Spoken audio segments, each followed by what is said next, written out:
جب اللہ تعالیٰ جنت کا تذکرہ کرتا ہے تو انسانوں کو موٹیویٹ کرتا ہے کہ دیکھو جنت اتنی اعلیٰ چیز ہے، نیک اعمال کرنا، اللہ کی اطاعت کرنا تاکہ تم الٹیمیٹلی جنت میں داخل ہو سکو۔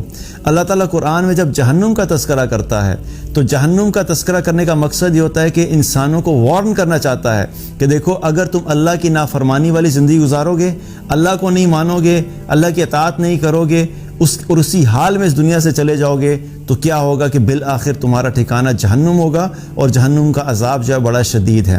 اللہ سبحانہ تعالیٰ جب قیامت کا تذکرہ کرتا ہے تو قیامت کا تذکرہ اللہ تعالیٰ اس لیے کرتا ہے کہ دیکھو چلو تم دنیا میں وقت گزار رہے ہو، اس میں تمہارے ہر ایکشن جو ہے وہ ریکارڈ ہو رہا ہے، تمہارے ہر ایکشن کی اکاؤنٹیبلٹی ہوگی۔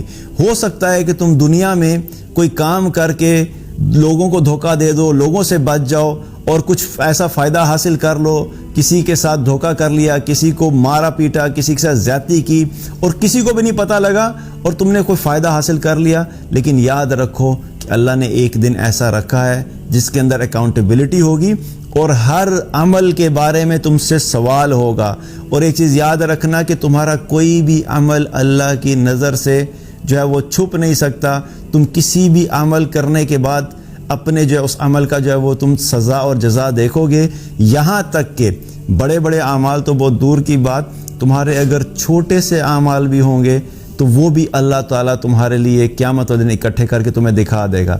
فَمَن يَعْمَلْ مِثْقَالَ ذَرَّةٍ خَيْرًا يَرَهُ وَمَن يَعْمَلْ مِثْقَالَ ذَرَّةٍ شَرًّا يَرَهُ۔ اللہ نے کہا کہ ذرے کے برابر بھی عمل ہوگا تو قیامت والے دن ذرہ برابر بھی تم نے نیکی کی ہوگی، اللہ وہ بھی دکھا دے گا، اور اگر ذرہ برابر بھی کوئی گناہ کیا ہوگا اللہ تمہیں وہ بھی دکھا دے گا۔ تو یہ قیامت کا جو قرآن میں اللہ بیان کرتا ہے تو اس کا مقصد بھی کیا ہے؟ اللہ تعالیٰ ہمیں ریمائنڈ کرانا چاہتا ہے کہ دیکھو ایک دن آنا ہے، اس کے اندر تمہاری اکاؤنٹیبلٹی ہوگی، so you have to be prepared for that. اور اس دنیا میں رہتے ہوئے ہی اس دن کی اکاؤنٹیبلٹی کے لیے پریپیئر ہو کے جانا۔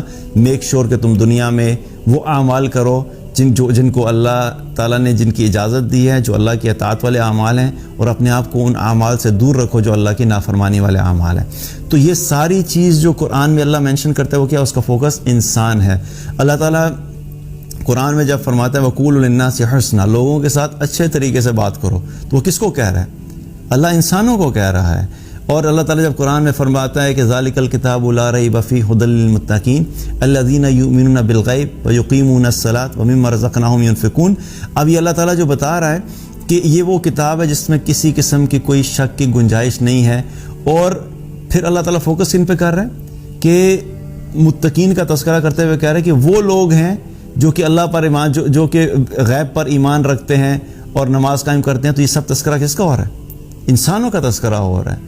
اللہ تعالیٰ قرآن میں جہاں پہ فرماتا ہے ادعو الی سبیل ربک بالحکمہ، بلاؤ لوگوں کو اللہ کے راستے کی طرف حکمت کے ساتھ، تو کس کو کہہ رہا ہے؟ اللہ انسانوں سے مخاطب ہے۔ اللہ تعالیٰ جب قرآن میں فرماتا ہے قل یا عبادی الذین اسرفوا علی انفسہم لا تقنطوا من رحمت اللہ، اے میرے وہ لوگوں جنہوں نے اپنی جانوں پہ ظلم کیا ہے، تم اللہ کی رحمت سے کبھی مایوس مت ہونا۔ اللہ کن سے مخاطب ہے؟ انسانوں سے مخاطب ہے۔ پوائنٹ کیا ہے بتانے کا؟ کہ وی ہیو ٹو انڈرسٹینڈ کہ اس کتاب کے اندر کا جو آبجیکٹو ہے، جو فوکس ہے، جو مقصد ہے، وہ ہم لوگ ہیں، انسان ہے۔ اللہ نے انسانوں کی بھلائیوں کے لیے اس کتاب کو نازل کیا ہے، اور ہم وہ بھلائی اسی وقت حاصل کر سکتے ہیں جب ہم اس کتاب کو اس پرسپیکٹو سے پڑھیں۔ یہ کتاب اللہ تعالیٰ نے صرف خیر و برکت کے لیے نہیں بھیجی، صرف نیکیاں اکٹھی کرنے کے لیے نہیں بھیجی۔ اس میں کوئی شک کی بات نہیں ہے کہ اس کی تلاوت کے اندر بھی اللہ نے اجر رکھا ہے۔ حدیث سے ہمیں پتہ لگتا ہے کہ ہر حرف کے اوپر 10 نیکیاں ہیں، تو اس کا ہر حرف جو ہے وہ ہمارے لیے خیر و برکت کا سبب ہے، اجر کا سبب ہے، نیکی کا سبب ہے، دیٹ از فائن۔ لیکن صرف یہی مقصد نہیں ہے قرآن کا کہ ہم جو ہے اس کی تلاوت کریں اور اس کے بعد بیٹھ کے کیلکولیٹر کھول کے بیٹھ جائیں کہ بھئی میں نے آج جو ہے وہ ایک رکوع پڑھا ہے، ایک رکوع کے اندر اتنے الفاظ تھے، ان الفاظ کے اندر اتنے حروف تھے، ملٹیپلائی بائی 10، تو اس سے پتہ لگا جی آج میں نے ماشاءاللہ تبارک اللہ 5000 نیکیاں اکٹھی کر لیں۔ تو قرآن کی تلاوت بھی کرنی ہے، لیکن اصل جو مقصد قرآن کا کیا ہے؟ اگر تم ایک زبردست لائف گزارنا چاہتے ہو دنیا میں، ایک اچھے اسٹرانگ مومن کے طور پہ رہنا چاہتے ہو، تو تمہیں وہ سارے کریکٹرسٹکس قرآن سے لینے ہوں گے۔ قرآن کی تلاوت بھی کرنی ہے، اس کی تلاوت میں بھی اجر ہے، اس کو سمجھ کر بھی پڑھنا ہے تاکہ ہمیں پتہ لگے کہ اللہ تعالیٰ مجھے کیا کرنے کا کہہ رہا ہے اور کن چیزوں سے رکنے کے بارے میں کہہ رہا ہے، اور اس کے ساتھ ساتھ اس کو پھر اپلائی بھی کرنا ہے، کیونکہ صرف پتہ لگ جانا کہ یہ کام کرو اور یہ کام نہ کرو، لیکن اگر عمل نہیں کرتے تو عمل کے بغیر وہ فائدہ حاصل نہیں ہو سکتا، جو کہ صرف اور صرف اگر انسان یہ ایکسپیکٹ کرے کہ میں صرف جان لوں گا تو مجھے فائدہ ہوگا، صرف جان لینے سے نہیں بلکہ اس پہ عمل کرنے سے بھی فائدہ اسی وقت یہ ہوتا ہے۔ اور اس کے ساتھ ساتھ پھر کیا ہے کہ اس کی تعلیمات کو پوری دنیا تک پہنچانا، آپ کا عمل ایسا ہونا چاہیے کہ لوگ آپ کے عمل کو دیکھ کہیں کہ واقعی یہ مسلمان ہے، کیونکہ وہ مسلمان، کوئی مسلمان صحیح طریقے سے کامل مسلمان بن ہی نہیں سکتا جب تک کہ اس کی پریکٹیکل لائف کے اندر قرآن کی آیات کی امپلیمنٹیشن نظر نہیں آئے۔